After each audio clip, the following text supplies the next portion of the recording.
tenemos, como siempre, invitados muy especiales. La Autoridad Portuaria Dominicana es una de las más importantes agencias del país, en tanto administra esas terminales por donde entran mercancías, pasajeros, pero sobre todo donde el potencial exportador del país tiene que desarrollarse y donde una parte importante de la logística está puesta a prueba cada día de nuestra seguridad. Es por eso que Jean Luis Rodríguez, este joven político que lo hemos visto pasar por el Congreso de la República Dominicana en representación de su provincia, El Ceibo, que es una de mis provincias adoptivas, por cierto, y donde mi futura inversión, cuando la tenga, va a ir destinada.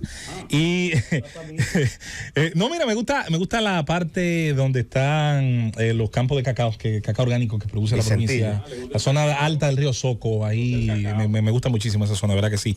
La zona de las Cuchillas, Candelaria, me encanta esa área por ahí. Y también fue y ha sido siempre un miembro en su partido destacado, presidiendo la juventud de su partido, entre otros puestos de importancia. Jean Luis Rodríguez, nombre de artista encima, Jean Luis. Nadie pone Jean Luis que no cante en karaoke. Toda una historia, como bien tú decías, se inició a través de la Juventud Revolucionaria Dominicana y luego de la Juventud Revolucionaria Moderna. Le tocó, junto conmigo, con Cristian Castro y Amín Vázquez, competimos los cuatro a presidente de la Juventud. Hicimos un acuerdo histórico, el primer acuerdo que se hace ahí que se cumple. Y Jean Luis fue electo presidente de la Juventud en esa... Pero un acuerdo porque Jean Luis lo iba a bajar. Pero es que es esto. La verdad es que yo hacía a Manuel Conde más... Sí, como más circunspecto. Más circunspecto. Pero Cristian Castro... A Cristian Castro tuvo que amarrárselo casi. Pero esa es una historia muy bonita de un proceso Vázquez, mi hermano, de desarrollo de la actividad política, porque Jean Luis en ese momento lo que lo descalificaba, te vas a sorprender, dentro de los demás, excepto conmigo, que por eso hicimos él y yo el primer acuerdo, era porque era el más joven. Para elegir al joven, el problema que era más joven. Oye, la situación de Jean Luis era que era el más joven. En ese momento, si mal no recuerdo, eran 22 años. 21. Sí. Y de ahí en adelante, una historia de muchos éxitos, de mucho trabajo, de mucho combate democrático. Le tocó encabezar a través de la juventud diferentes luchas de reivindicación, incluidos momentos muy estelares como ese momento del asalto al local del PRD, que él y yo juntos ahí vivimos una etapa muy, muy compleja, la vida de uno expuesta ahí, y luego la formación del PRM, que en gran medida tuvo mucho que ver con la Juventud Revolucionaria Moderna, en la que él encabezó un proceso de lucha combativo frente al Tribunal Electoral y a cada una de esas instancias en las que Jean Luis y la juventud de ese momento jugó un paso trascendente, en el que luego su paso por el Congreso y ahora el mérito, la acumulación de trabajo y sacrificio le ha dado la oportunidad de representar a su generación en el gobierno del presidente Abinader, y qué bien lo ha hecho. Señor director, buenos días. Rodríguez, a este gobierno de la mañana. Un honor, me siento más que complacido de poder estar acá en esta emisora estelar, pero sobre todo con un gran equipo de personas a quienes admiro y respeto mucho: José Luis, Manuel, Abel, Aníbal, que ha hecho parte de la historia que juntos hemos vivido en lo que fue la JRD en su momento, y obviamente en nuestro Partido Revolucionario Moderno, don Rosendo, nuestra queridísima Julieta. Gracias de verdad por permitirme. Don Bienvenido, que no está acá, a todos, de verdad, la oportunidad de estar compartiendo este espacio tan importante para nosotros. Gracias, Jean Luis. Para nosotros siempre es un placer recibirte en el Gobierno de la Mañana. Ya tú eres casi fijo aquí. Te hemos tenido en poco tiempo por lo menos 2 o 3 ocasiones. Y la verdad que siempre es un placer tenerte como invitado. Muchas gracias. Vamos a iniciar con el tema de RD Vial, que yo sé que sabemos que está dentro del marco de tus responsabilidades. Hemos visto en las estafetas de peaje que se ha como rediseñado el asunto. Hay más vías para el paso rápido. Exactamente, ¿cuál es el rediseño que se está haciendo para incrementar las posibilidades de un mejor funcionamiento de... Mira, yo estoy convencido en nuestro ejercicio y en el paso de la administración pública, que de lo que adolece la administración pública es de planificación, en términos generales. Y cuando llegamos a Portuaria vimos esa realidad, la conocimos muy de cerca, iniciamos un plan de trabajo, y lo que hemos querido es replicar el modelo en términos gerencial que hemos aplicado en la autoridad portuaria hacia RD Vial. Y empezamos un diagnóstico general de cuál es el problema, qué sucede. Esto es un fideicomiso público, pero al final si lo vemos como una institución, es una institución de servicio, donde nosotros tenemos que darle un servicio a la población que tiene que ser eficiente. Y cuando empezamos a hacer ese diagnóstico, nos arrojó varias cosas. En primer lugar, el tema de pasos rápidos. Una poca cobertura en términos del parque vehicular de la República Dominicana, donde tan solo un 27-28% del flujo vehicular que pasa a través de los peajes lo hacía con el uso de pasos rápidos. Entonces, el otro 72-73% con pago de efectivo. Y eso obviamente, cuando tú comparas con otros países del mundo que tienen ya hoy lo que son peajes free flow, donde tú ni siquiera te detienes, que no hay barreras, sino que tú continúas, y otros que sí tienen barreras, pero que tienen el sistema de similar a lo que es el paso rápido, nosotros estábamos en una situación bastante complicada, que ha mejorado un poco, pero que no está todavía donde nosotros queremos llevar el buen funcionamiento de las estaciones de peaje. Entonces, otro diagnóstico importante y relevante fue que había una discrepancia en la mayoría de las estaciones de peaje con relación a la señalización. Por ejemplo, cuando tú te ibas a Las Américas, al peaje de Las Américas, la estación de peaje, el paso rápido tú lo tienes a la izquierda, el carril exclusivo de paso rápido. Porque también había algo que para nosotros también es lo que estamos corrigiendo, que era que tú tenías carriles exclusivos de paso rápido, pero tenías otros que eran paso rápido efectivo. Y al final no era paso rápido nada, porque donde tú cobras en efectivo no es paso rápido. Sí. Entonces dijimos, bueno, vamos a iniciar un proceso donde vamos a adecuar todas las estaciones que sean homogéneas. Que si el paso rápido va a estar a la izquierda en Las Américas, esté a la izquierda en Las Romanas, esté a la izquierda en Coral 1, en Coral 2, que no era así. Paso rápido, por ejemplo, decía Las Américas a la izquierda. Te ibas a Las Romanas en el carril del centro. Pero te ibas entonces a la circunvalación de Santo Domingo y hay uno que el paso rápido está a la derecha.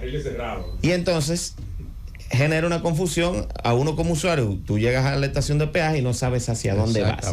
Entonces ya estamos homogenizando todas las estaciones, aperturando más carriles exclusivos de pasos rápidos, o sea, donde no se va a cobrar en efectivo. Veo que hay como 4. Y es el caso de Las Américas, por ejemplo. En la autopista Duarte hay como 4 ahí en la estafeta. Sí, correcto. Pero anteriormente, por ejemplo, Las Américas tenía de 14 carriles solamente 3 exclusivos de paso rápido, o sea, donde tú estás incentivando el uso del efectivo y estás desmotivando el uso del paso rápido. Nosotros dijimos, no, vamos a empezar un plan piloto donde lo vamos a llevar 50-50. 50% de los carriles van a ser exclusivos de paso rápido y 50% exclusivos de efectivo.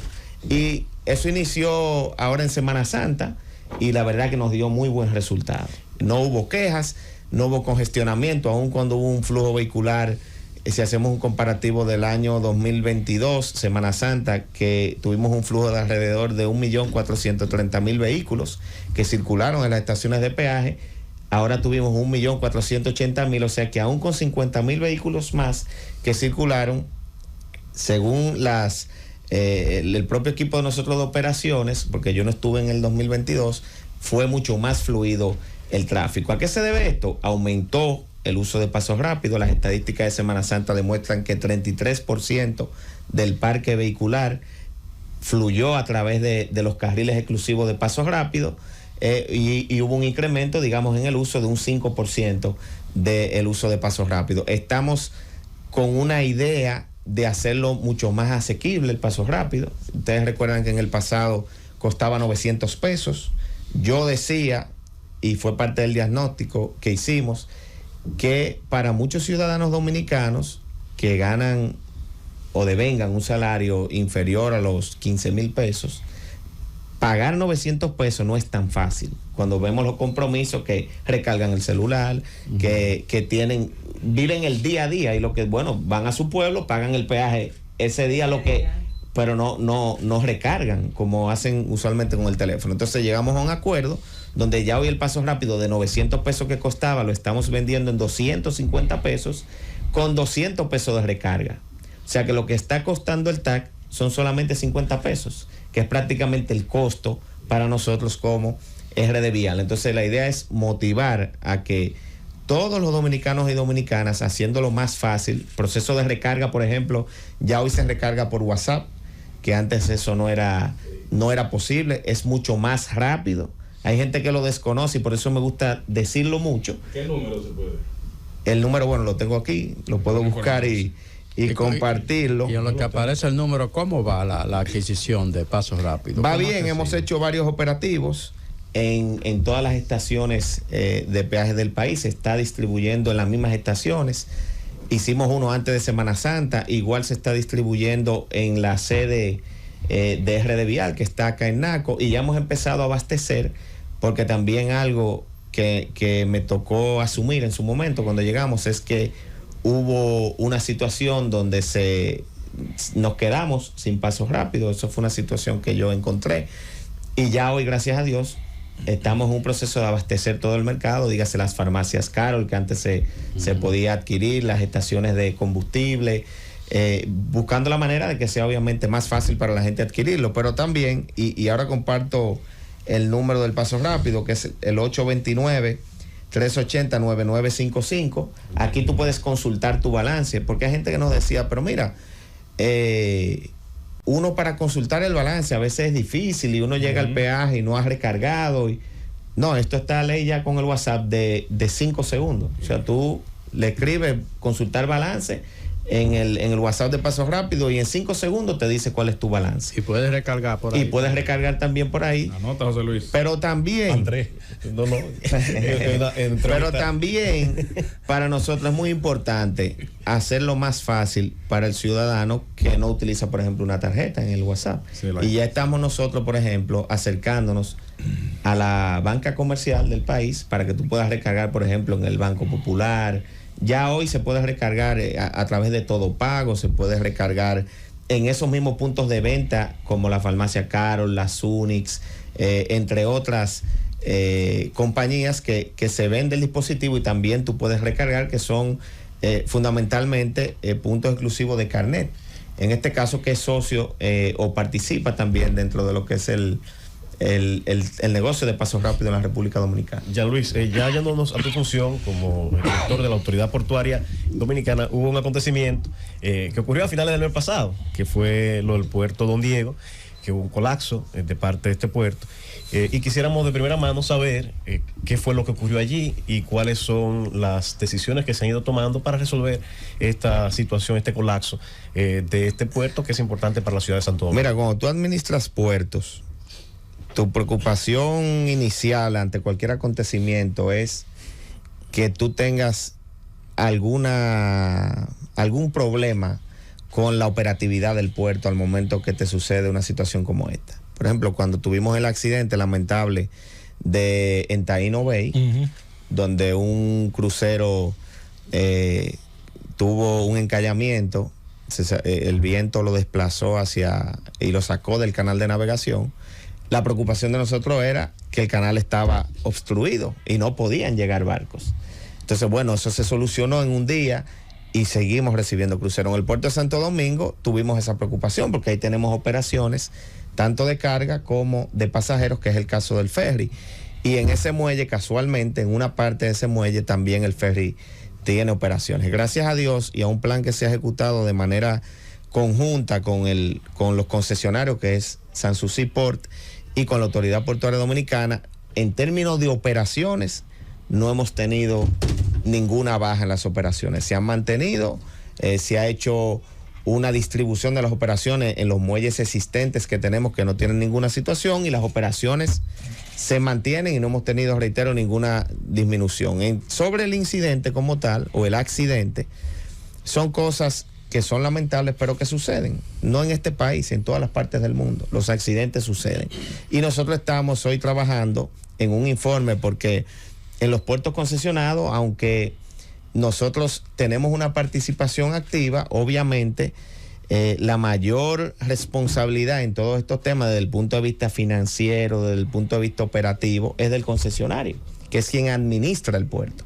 Y en este caso, Sanssouci Port ya ha iniciado la reconstrucción y reparación de ese muelle. Se han estado hincando pilotes, rellenando los pilotes, y yo entiendo que según calendario y de lo que hemos conversado con los concesionarios, en unos 4 o 5 meses ese muelle ya estará habilitado nuevamente. Ya, Luis, ¿cuál es el protocolo a seguir desde tu institución, que es la que está llamada a velar, supervisar para que los puertos funcionen de manera correcta? y de alguna manera también evitar o bajar los riesgos para que situaciones como la que vimos pues no se vuelvan a dar. ¿Existe un protocolo de supervisión, de mantenimiento? ¿Cómo se da la situación? Mira, en países como el nuestro, y yo en eso soy totalmente transparente, porque creo que para nosotros cambiar el país tenemos que entender la realidad del país en el que nosotros vivimos. Las infraestructuras portuarias, a excepción obviamente de puertos como Caucedo, como Jaina, el mismo puerto de Santo Domingo, que hay una inversión privada, las condiciones de estas instalaciones portuarias usualmente son óptimas y tienen obviamente un nivel de riesgo, o un barco que impacte el muelle porque rompió una defensa, un oleaje más fuerte, un viento más fuerte, que son condiciones que no necesariamente tienen que ver con la infraestructura portuaria como tal de su estado, que sí se hacen inspecciones periódicas, sino que son accidentes. Y este caso fue un accidente que ocurrió en el puerto de Santo Domingo. Ahora, en los puertos que son administrados por el Estado, la deficiencia de los muelles es un poco mayor. Y lo digo porque cuando tú ves, por ejemplo, una autoridad portuaria que durante prácticamente 20 años perdió dinero al cierre de cada año, cuando tú dices intervenir un muelle que conlleva una inversión de 8 millones, 10 millones de dólares, estoy hablando de los puertos que no son concesionados, es prácticamente imposible que la autoridad pueda hacer esa inversión si no cuenta con el apoyo del gobierno central, que diga, bueno, del presupuesto vamos a colocar una parte del presupuesto para resolver este tema muy específico. Por eso, Autoridad Portuaria históricamente ha tenido que valerse de un sector privado pujante, que es quien ha permitido, desde mi punto de vista, que hoy República Dominicana se acerque tanto en terminales de carga como en terminales turísticas a convertirse realmente en un hub logístico y en un hub de cruceros de todo el Caribe. Y estamos encaminados sin lugar a dudas en esa dirección. Cuando nosotros vemos, por ejemplo, la cantidad de contenedores que movilizamos en el año 2022, que nos aproximamos alrededor de 2 millones de TEUs como país, deja bastante claro que estamos en la dirección correcta de ser un hub logístico. Pero cuando vemos la cantidad de puertos de cruceros que se están desarrollando en el país, que el crecimiento más importante que hemos tenido como país, que podemos destacar que ya han llegado más de 8 millones de turistas a la República Dominicana, una parte muy significativa tiene que ver con las terminales de cruceros del país. Para ponerte un ejemplo, en el año 2019 llegaron a República Dominicana alrededor de 1.100.000 cruceristas. Ya para el año 2022 nosotros habíamos recibido casi 1.400.000 cruceristas, lo que te significa un incremento de alrededor de un 27-30%. Pero ya la proyección que tenemos para este año es de que lleguen al país 1.800.000 cruceristas, prácticamente el doble de antes de la pandemia. Entonces esa vinculación del sector público, sector privado, garantiza que tengamos una eficiencia real en la gestión y la administración de los puertos. Pero para no dejar un sinsabor de la realidad que yo heredé, hoy la realidad es diferente. Nosotros, por ejemplo, al cierre de este trimestre en Autoridad Portuaria, ayer le comunicaba al Consejo de Administración de Apordón, hemos obtenido beneficios por encima de 80 millones de pesos. Después que se debía hasta en la cafetería, ¿no? Debíamos todo. Ustedes lo saben, seguro médico. Hoy no solamente que hay un seguro médico, sino que nosotros le pagamos un seguro complementario a todos los colaboradores de parte de Apordón y un sinfín de avances en términos de la gestión como tal. Pero quiero decir que esos recursos nosotros ahora estamos dedicándole una atención especial tanto a los muelles pesqueros, que me gustaría más adelante abordar ese tema con más énfasis, pero también a la infraestructura portuaria que históricamente no le han vuelto a poner la mano. Por ejemplo, el muelle de público de Santa Bárbara Samaná, que es donde salen los tours de las ballenas, ese muelle lo construyó Trujillo. Y está igualito. Y ese muelle nadie le había puesto la mano. Y cuando nosotros fuimos ya había un riesgo latente de que el muelle, porque ahí aunque no es una carga muy fuerte, pero ya la losa empezó a ceder, tenía grietas. Nosotros intervenimos ese muelle público y con una inversión, creo que fue aproximadamente 13 millones de pesos, que no era un número tampoco extraordinario. Nosotros tuvimos quizás el mejor año de turismo de ballena en muchos años, por las condiciones que hoy tenemos en el muelle. Entraste en el tema que te iba a tocar precisamente con el desarrollo de puertos turísticos y a la vez comerciales. Yo creo que lo que se está haciendo en materia de puertos aquí es una revolución que a ti te va a tocar una gran responsabilidad cada vez mayor. Con el tema, por ejemplo, de Cabo Rojo, puerto que ya tienen las empresas concesionarias de licencia, se habla ya de dos hoteles. Bueno, está viento en popa lo de Cabo Rojo en Pedernales, nunca visto. El tema de los 6 millones de dólares que ahora ha dado Estados Unidos en donación para inversionistas en el puerto de Manzanillo, que todo el mundo sabe que es codiciado ahí, que salen todos los guineos del mundo por ahí, pero también un puntal para nearshoring y del hub logístico para el país cercano ahí a la Florida. Quisiera saber la situación de Samaná, que eso estaba prácticamente en el abandono. Samaná Bayport, Santa Bárbara de Samaná. Hicimos nuestro programa especial de unos 22 millones de dólares ya. ¿En qué situación está? Porque fue el año pasado cuando ya se había avanzado. Mira, prácticamente, Abel, yo reitero, puerto de crucero. Parecido a lo que yo decía de la falta de planificación en el Estado. Otro de los elementos que yo puedo identificar que ha sido parte de que no podamos avanzar como país es también la burocracia innecesaria y la dejadez de muchas gestiones de no resolver problemas puntuales que frenan el desarrollo de esas comunidades. Y es el caso de Samaná Bayport, que lo menciona Abel. Eso es una concesión del año 2012 otorgada por el expresidente Leonel Fernández, y donde cuando nosotros llegamos en el año 2020 no había un solo avance en ese sentido. O sea, había una concesión, pero no había un desarrollo. Y eso ha sido para nosotros, junto a Puerto Plata, que hoy Taíno ve si es una realidad, fue gracias a ese mismo empeño, uno de los temas que más tiempo nos roba en términos de la gestión. Cuando digo que nos robe, porque tiempo que pudiéramos dedicar a otras cosas, tenemos que estar permanentemente resolviendo esos temas, porque involucra muchas cosas. En Samaná Bayport, ¿qué pasaba? Habían primero, desde el punto de vista de la concesión como tal, habían escollos legales.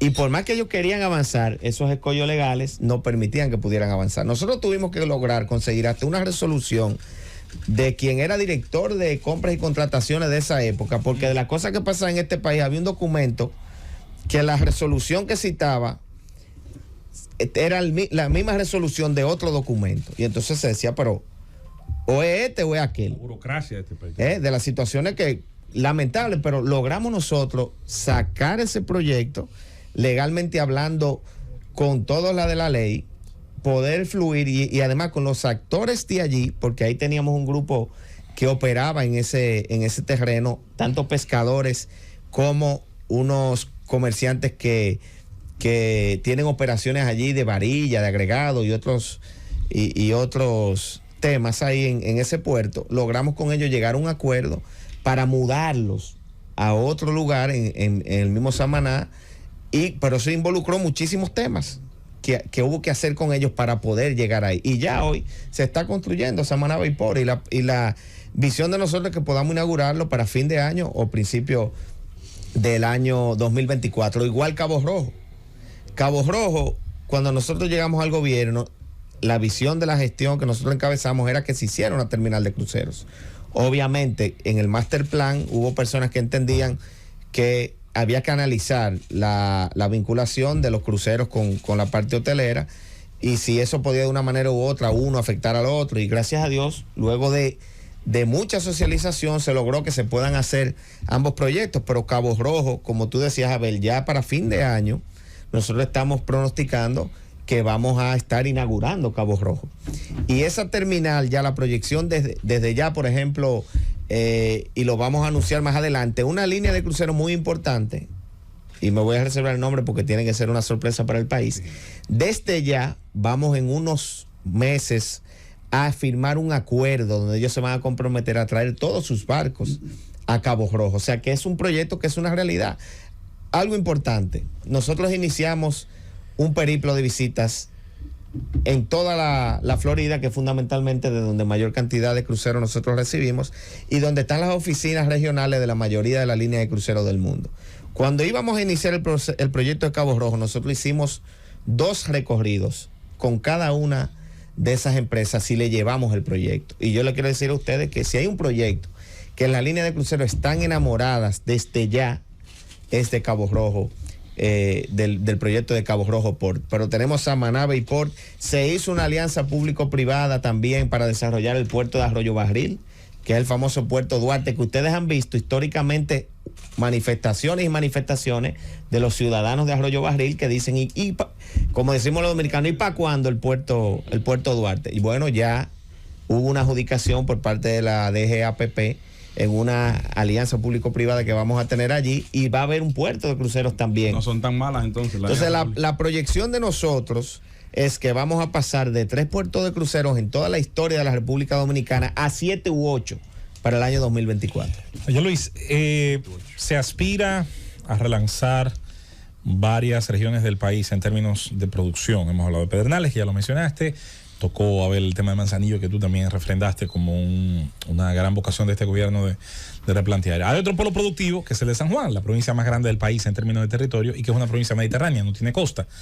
Entonces, los que sí tenemos los puertos, ¿no?, tanto por condiciones naturales como por infraestructura, aspiramos a que una parte de la mercancía que pueda producir ese campo, que pueda producir la agroindustria, salga por nuestros puertos. Está la terminal de Barahona, Asua tiene en Barrera, en el Puerto Viejo, y está el tema también de Cabo Rojo. ¿Qué hay? Y es una pregunta que cada vez que viene yo la repito porque me interesa mucho, el potencial de nosotros, si queremos realmente el tema del nearshoring, tener buenas terminales. ¿Qué plan hay en términos de dragado donde es necesario, de ampliación donde es necesario, de seguir atrayendo nuevos inversionistas interesados en ese tema, para que cuando se produzcan las condiciones de ver a San Juan y otras partes del país produciendo más, bueno, aspiremos desde Asua, por ejemplo, en mi provincia, a que esa mercancía salga a otras partes del mundo por esas terminales? Sí, nosotros, esos 2 puertos, contrario al pasado, que habían sido muy olvidados, nosotros nos hemos enfocado, y no solamente con esos 2, sino con todos en el territorio nacional, en ver cómo nosotros atraemos inversión privada. Okay. Porque el éxito de los puertos concesionados, y vuelvo allá, es que han sido los principales impulsores de traer negocio a esos puertos. En el caso de Asua, no había interés de empresas privadas de acercarse, de participar. Y ya, por ejemplo, en el caso de Asua, nosotros estamos viendo 2 proyectos. Hay uno que tiene que ver con generación energética, que se ha acercado y quiere ser partícipe de las operaciones del puerto. Y en el caso, por ejemplo, de Barahona, nosotros estamos en la actualidad haciendo una licitación para la habilitación de un muelle que permita recibir cruceros, que creo que para la zona sur del país será sumamente importante, y para Barahona, que ha sido un sueño histórico traer turistas, es una realidad. Pero también nosotros estamos viendo cómo con las mismas empresas que tenemos allí, cómo nosotros mejoramos obviamente el tema de las operaciones, porque a veces y en Barahona ha sido para mí una situación que se me ha presentado en 2 oportunidades. Debo decir que en 2 años y medio solamente ha sido en 2 oportunidades que la gente se queja o del polvo que se genera por las operaciones mineras que se realizan allí. Estamos también trabajando un plan para contener, medioambientalmente hablando, este tipo de operaciones que no impacten tanto a la comunidad de Barahona, pero también atrayendo inversión. Nosotros, ¿qué hacemos como autoridad portuaria? Por ejemplo, en Barahona hay un terreno que está prácticamente detrás del aeropuerto, que tiene vocación para puerto, donde hay una profundidad natural ahí de alrededor de 12 metros. Donde desemboca el Yaque del Sur, que ha hecho un canal natural. Que tú puedes ahí, sin necesidad de dragar, desarrollar un megapuerto. Ahí hay 6 millones de metros. Tú sabes que en Asua tenemos un dolor con el megapuerto. Originalmente era ya que estaba planificado. En la zona de Barrera. Una espinita ahí. El Puerto Viejo de allá de Barrera, sí, de esa zona. Correctamente. Los negros. Correctamente. Vamos, antes de la pausa. Todos los productos que se están, y el presidente está incentivando mucho, sobre todo la siembra en el Valle de San Juan. Pero claro que sí, claro que sí. Va a ser necesario en su momento, a nuestro criterio, un megapuerto en el sur del país también en su momento. Vamos a saludar al compañero Héctor Vázquez, que se nos suma con su pregunta. Adelante. Sí, claro que sí. Bueno, primero los buenos días al país. Jean Luis, allá en el sur la inversión del gobierno ha sido notoria, cosa que antes, pese a que han habido críticas muy ácidas en muchos de los puntos, al día de hoy hemos visto que ha sido en esta gestión donde más se ha hecho brillar a la zona sur del país, tanto con el proyecto de Pedernales, los proyectos de inversión en los puertos. Pero así como hablamos de esa inversión que se va a hacer a profundidad ahí en Barahona, también te preguntaría, habíamos hablado también de los asuntos de las carreteras para tenerte los temas diferentes. ¿Qué va a pasar con esto? ¿Se va a implementar el sistema del paso rápido en la carretera Juan Pablo II? Porque sabes bien que hay una queja constante de que tú puedes usar el paso rápido en cualquier punto del país, pero ahí en la Juan Pablo II todavía no. Es bueno abordar también ese tema. Si desde el punto de vista de RD Vial, algo muy interesante es que RD Vial, que mucha gente no lo conoce, y vamos a hacer una campaña interesante en ese sentido para que la gente sepa la importancia del pago del peaje y lo que se hace con ese dinero, es resaltar, por ejemplo, que las grandes obras de infraestructura vial que se están haciendo en el país se están haciendo financiadas por RD Vial. La circunvalación de Asua, que ya los que la han tomado saben la ventaja que ha sido eso para el sur del país, se ha hecho con fondos de RD Vial. Pero la circunvalación de Baní, que ha tenido algunos temas que se están resolviendo y que ya hoy se está trabajando, gracias a Dios, también se está haciendo con fondos de RD Vial. Entonces, es una parte muy importante a resaltar. El tema de la integración, ¿qué pasó? Y fue algo que yo heredé, pero que ya lo estamos resolviendo, y que tenía mucho tiempo así porque venía desde la gestión anterior. Se vencieron los contratos con quienes nos proveen el servicio de paso rápido, que es una empresa que se llama Dyna Group. Esos contratos estaban vencidos, habían unos temas legales allí, habían inconformidades porque había una deuda vieja que no se les había pagado a ellos, y entonces no se podía integrar la autopista Juan Pablo II al sistema de pasos rápidos porque son dos softwares distintos. La gente se lo pregunta, dice, pero ¿por qué no puede haber pasos rápidos en la dual? Por esa situación, ya nosotros la estamos resolviendo, hemos avanzado bastante.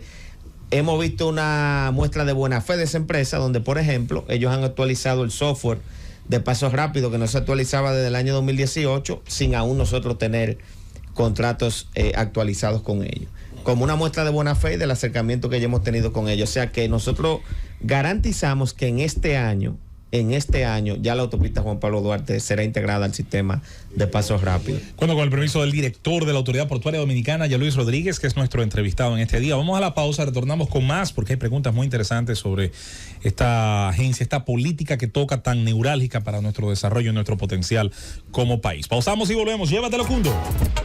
10:13, Gobierno de la Mañana, Gobierno de la Z101. En un día como hoy, interesante hablar de la Autoridad Portuaria, de sus instalaciones, de las políticas que cubre y sobre todo de sus proyectos de futuro. Vamos a retomar esta ronda de preguntas a su director, Jean Luis Rodríguez, y nos quedamos en el turno de un hombre de una provincia portuaria también, claro, María Trinidad Sánchez. Yo tengo una pregunta en ese orden. Ahí estamos haciendo... ¿Sobre tu yate allá? Claro. Ahí estamos haciendo dos muelles ahí. Yo quiero hacer una pregunta en ese sentido, Jean Luis. Tiene un yate, camarada. Mi provincia es una provincia pesquera. Tenemos Julia Molina en la provincia. Un desarrollo importante en Río San Juan, que también es turístico, al igual que Cabrera. Sí, en Agua, muy lindo también turística y también pesquera, en Matanzas especialmente.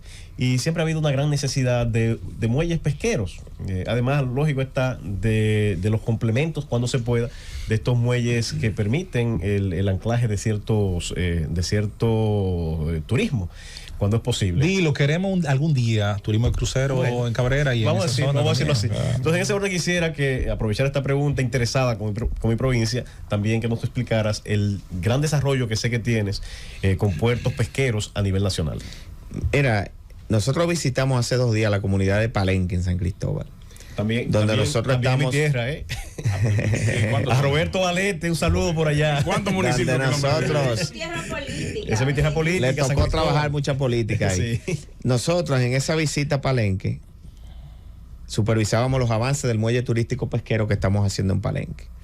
Una obra de una inversión aproximadamente de unos 14, 15 millones de pesos. Por eso digo que nosotros nos hemos enfocado en obras de baja inversión, pero de un gran impacto social.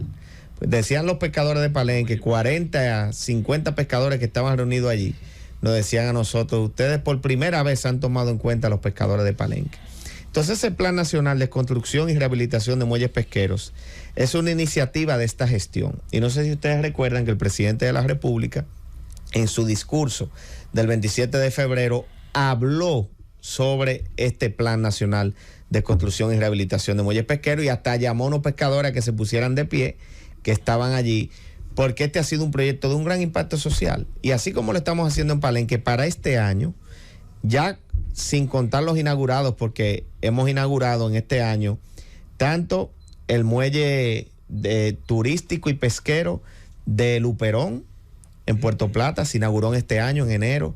Ambos muelles fueron inaugurados, uno para los catamaranes y veleristas, que hoy nos agradecen. Recibimos un reconocimiento de la Asociación de Veleristas de Luperón, porque ya el muelle donde los turistas desembarcaban ahí, en Luperón, estaba totalmente destrozado, y a cada rato se caía un turista, se fracturaba algo, se cortaba, y ya hoy eso no es una realidad. Ya hoy tienen un muelle nuevo que lo están utilizando. Inauguramos el muelle pesquero, pero también inauguramos 2 muelles que para la región este del país eran 2 necesidades o prioridades, que eran tanto el muelle de Sabana de la Mar, que por más de 30 o 40 años esa comunidad pedía que se le construyera su muelle. Ya hoy fue inaugurado en el mes de febrero o marzo, si la memoria no me falla. Inauguramos junto al presidente y al ministro de Obras Públicas de Línea Ascensión esa importante obra, pero inauguramos ese mismo día el muelle turístico y pesquero de Cañitas en el distrito municipal de Lupina Cordero de la provincia de Atomayor, que contrario a lo que mucha gente cree, no es solamente Samaná, que también lo inauguramos en este año, el remozamiento de más de 40 años de un muelle que no se le ponía la mano. Es el segundo punto de mayor movilización de turistas para el avistamiento de las ballenas, es Cañitas. Cañitas anualmente moviliza 180,000 turistas que salen de Cañitas a ver las ballenas. Esos fueron inaugurados, pero nos quedan por inaugurar para este año 10 muelles más, y por eso yo hablaba de los 2 muelles de su provincia, Manuel, que son el de Cabrera y el de Río San Juan, que ambos van a un paso extraordinario.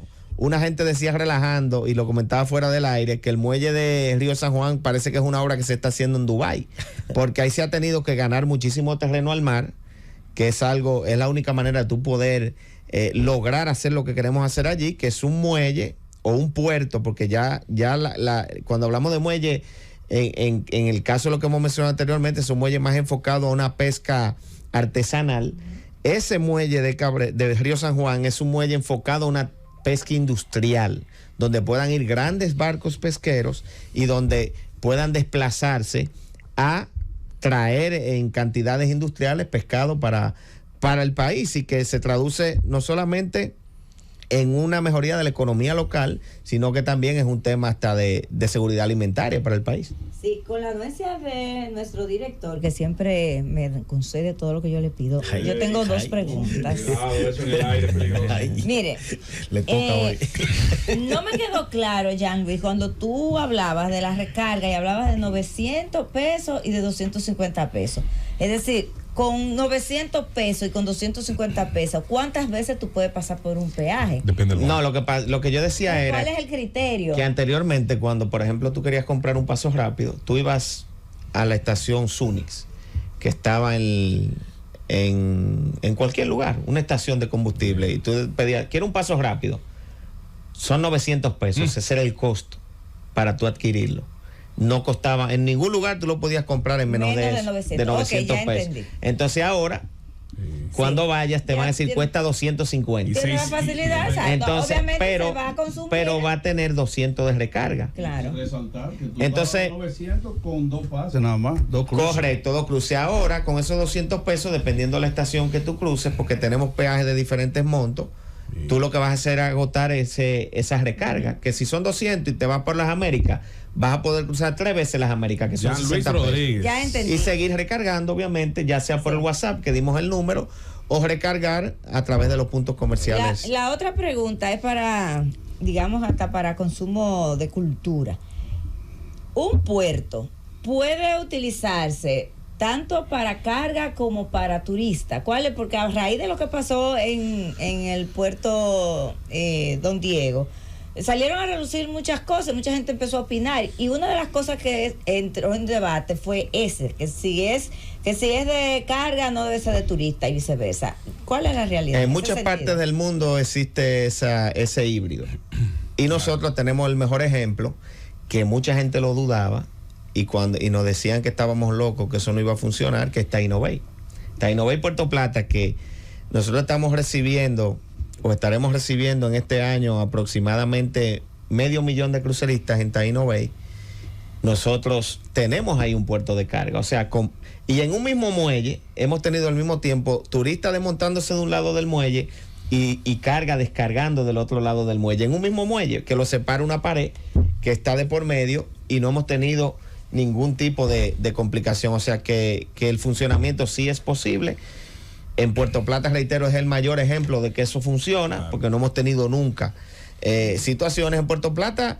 Las únicas situaciones que hemos tenido son de condiciones de viento, que tuvimos esa situación en su momento, y recientemente hubo no sé si vieron un buque que igual impactó el muelle, porque por las condiciones de viento también. Puerto Plata es un puerto que hay que tener mucha precaución para las operaciones, pero es por un tema de las condiciones medioambientales o atmosféricas del puerto. Como Jean Luis Rodríguez, joven dirigente de la dirección ejecutiva del Partido Revolucionario Moderno. El ambiente, aquí hemos vivido en campaña desde la pandemia, aquí no ha parado la campaña electoral. Desde el día, juramentándose Luis Abinader, aquí es campaña permanente. Ahora hay alborotadas las avispas, hay un plazo ya para presentar la modalidad de elegir candidatos. ¿Cómo tú evalúas la situación política actual? Hay gente que critica resultados de encuestas cuando no le favorecen y son buenas cuando le conviene, pero bueno, los plazos que hay, ¿tú entiendes que el PRM tiene todas las candidaturas ya armadas? ¿Y cómo está la situación política del PRM y el presidente? Si es verdad que están con un 53%. Yo veo las condiciones políticas del país y para el PRM bastante favorables. En nuestro caso, que como decía Aníbal, de una larga historia dentro de la juventud del partido, tenemos la posibilidad de conocer el territorio nacional, de conocer los candidatos, tanto del gobierno como de la oposición, que somos amigos de muchos de estos, y de conocer un poco del panorama político nacional. La verdad es que en términos de candidaturas individuales por partido a cargos municipales y cargos, en el caso de los senadores, de los diputados también, lo que yo veo hoy es una ganancia importante por parte del PRM, de la mayoría de estas candidaturas. O sea, hoy en términos municipales, no solamente los alcaldes que ganamos nosotros, que somos mayoría en la municipalidad, sino también los que ya han venido posterior a las elecciones, sin lugar a dudas que tenemos una mayoría muy amplia en términos de lo que van a ser esas elecciones municipales en cuanto a las candidaturas que vamos a ganar. Si se alía la Fuerza del Pueblo y el PLD, no le temes. Mira, yo creo que esa es una alianza que a mí en lo particular no me mortifica. Si se llegara a dar, hay gente que es escéptica de si puede ser o no puede ser. A mí en lo particular no me mortifica, porque yo pienso que si se diera de una manera u otra, hay muchos elementos que, contrario a ser beneficiosa esa alianza, para mí van a ser perjudiciales para la alianza. Y que, contrario a lo que mucha gente pudiera esperar, que la política no es tan sencilla como que 2 más 2 son 4. Si fuera tan fácil, entonces, bueno, muchas veces ciertas alianzas que se han dado debieron de haber dado mejores resultados. Nosotros fuimos parte de muchas alianzas que en definitiva no era así, que tuvimos la Alianza Rosada, que mucha gente la conoce. Exactamente. Que contrario a beneficiar al PRD en su momento, le hizo un daño enorme.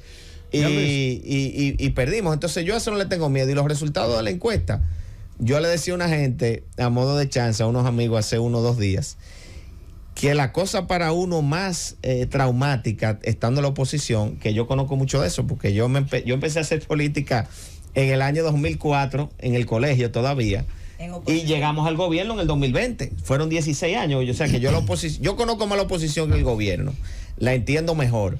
Y yo decía que cuando se decía que se iban a dar los resultados de la Gallup, a uno se le ponían unos nervios. O sea que yo me imagino que la oposición hoy le da los mismos nervios que me daban a mí durante 16 años. Durante esos 16 años. Y era años. porque cuando la Gallup venía y era desfavorable, que en la mayoría del caso de nosotros siempre fue desfavorable, hasta que le dio que iba a ganar al presidente Luis Abinader ahora en las elecciones del año 2020, era algo terrible, porque todo el mundo le creía a la Gallup. Entonces, los primeros que le creían a la Gallup son los que hoy son oposición, los que hoy son los que duraron 16 años diciéndonos que la Gallup era la que decía la verdad, y entonces hoy la Gallup no dice la verdad. Pues sí, esos son los números lo que nosotros manejamos, de las encuestas que nosotros hacemos, y hoy, gracias a Dios, el PRM, tanto como fuerza política, como el presidente Luis Abinader, gozan de una simpatía que sin ningún problema permitirían el triunfo del PRM en primera vuelta. Bien, Jean Luis, dentro de todas estas apetencias políticas que hemos visto, el grupo que descalifica los resultados de encuestas, como tú bien lo señalas, porque ya hoy en día no los benefician. Ahora, hemos visto que para ya hoy vence el plazo dado por la Junta Central Electoral, y quisiéramos saber, dentro de todos esos precandidatos que van en esa elección en padrón cerrado, ¿cómo ve el Partido Revolucionario Moderno esas candidaturas que están? O sea, ¿cuál sería la forma de llegar en un método de unidad hasta el final? Porque todos van a competir, ¿verdad? Mira, si hay una filosofía, nosotros venimos rompiendo paradigmas. Claro. Y lo digo porque lo que éramos PRDistas en su momento, que formamos el PRM en un proceso muy traumático, que toda la sociedad dominicana lo vivió y sabe. Una batalla. Desde los sillazos hasta que nosotros nos amarramos, como decía Aníbal, en mi caso, 3 días en el Tribunal Electoral, y muchísimos temas que nosotros vivimos. Podemos dar fe y testimonio que el PRM es un partido que ha venido a romper paradigmas. ¿En qué sentido? Bueno, decían que el PRD nunca había ganado en primera vuelta. Y es el primer partido histórico que ganó en primera vuelta. Con tiempo y el PRM récord. ganó en primera vuelta, ¿verdad? Decían que el PRD nunca se reelige. El PRM se va a reelegir. Decían que el PRD era un partido que se mataban entre ellos mismos. El PRM ha demostrado que es un partido de unidad, de una unidad monolítica. Que hay voces disidentes, pero esa es la democracia, Esa es la señores. democracia. Hasta ustedes están aquí en un medio de comunicación que no todos piensan igual. Eso es normal. Ahora, esa disidencia, ¿cuál es la diferencia del PRD en su momento y el PRM? En el PRD ser disidente era un problema. Así En es. el PRD te votaron a Hipólito Mejía, votaron a Andrés Bautista, A Ramón votaron a Alberto. Genilda Vázquez, a El mismo Ramón. Ramón. Ser disidente te votaban. Eso. En el PRM no han votado a nadie. O sea, nosotros convivimos en esa democracia, y yo estoy convencido que ese método de elección que se ha cogido para el caso de la candidatura presidencial, de ir a una convención cerrada, hay que ver quiénes se presentarán, pero es un método democrático. En el caso de escoger otras modalidades para las candidaturas municipales y congresionales, también es importante, porque hay lugares donde tú tienes un candidato que le lleva 40 puntos porcentuales a otro. ¿Por qué tú lo vas a mandar a una convención? Me puedo coger a una encuesta. Correctamente. Jean Luis, antes de marcharte, me gustaría volver a la institución, que le dijeras al país, entre lo que encontraste, entre lo que hay ahora, el tamaño de la institución, con cuántos colaboradores cuenta, ese recurso humano, qué características tiene. Por ejemplo, los ingenieros relacionados al área portuaria trabajan allá, ustedes subcontratan compañías por especialidades. ¿Cuál es cómo se conforma la Autoridad Portuaria Dominicana en esos términos, y obviamente la participación que tiene en términos presupuestarios? La Autoridad Portuaria Dominicana hoy día, la proyección que nosotros tenemos es de recaudar aproximadamente 1.400 millones de pesos para este año. Era una institución que a nuestra llegada eran 1.000, la proyección de ese año eran 800 y pico. Obviamente fue en medio de pandemia, había una serie de situaciones, pero en su mejor año eran 1.100 millones, o sea que nosotros hemos superado con creces lo que eran las recaudaciones originales. Nosotros como institución tenemos un personal obviamente técnico que tiene que ver con todo lo que es el área de facturación, de cobros. Hemos estado innovando tecnológicamente hablando en ese sentido, disminuyendo lo que era la facturación manual, que por mucho tiempo fue parte de una realidad de Apordón, que se hicieran muchos procedimientos de manera manual. Habían áreas con facturación que tú llegabas y los escritorios estaban de papeles hasta aquí arriba. Eso se ha reducido significativamente, y estamos trabajando un software que entendemos que debemos tenerlo casi listo para presentar al país, de manejo de operaciones portuarias, que nos permitirá tener aún mayores controles en ese sentido, porque cuando vemos aduanas y vemos portuarias, aduana dio ese salto hace mucho tiempo en términos tecnológicos y ha continuado evolucionando en el tiempo, y portuaria se quedó rezagada. Nosotros queremos que en algún momento, y es nuestra aspiración, eso pueda llegar a nivelarse, y porque son instituciones que tienen muchas similitudes. Tienen muchas similitudes. Y en el caso, por ejemplo, de los proyectos, Obviamente nosotros nos acogemos para el desarrollo de nuevas obras a los procesos que contemplan la ley, sobre todo de contrataciones públicas, de licitaciones, de comparación de precios, las metodologías que establece la ley para ya sea intervenir algunos muelles, construir muelles nuevos, el tema también obviamente de la supervisión interna que nosotros tenemos un área de ingeniería que la hemos conformado con buenos técnicos, que en el pasado, yo quiero decir, por ejemplo, la nómina que yo heredé era una nómina de aproximadamente unos 2.500 colaboradores. Tenía la nómina en ese momento de autoridad portuaria. Hoy día, la nómina ronda unos 2.000, unos 500 colaboradores menos probablemente. Ahora, hoy mi nómina es más alta en términos de monto que la que eran los 2.500. Porque nosotros hemos garantizado que una persona de cierto nivel devenga un salario justo. Claro.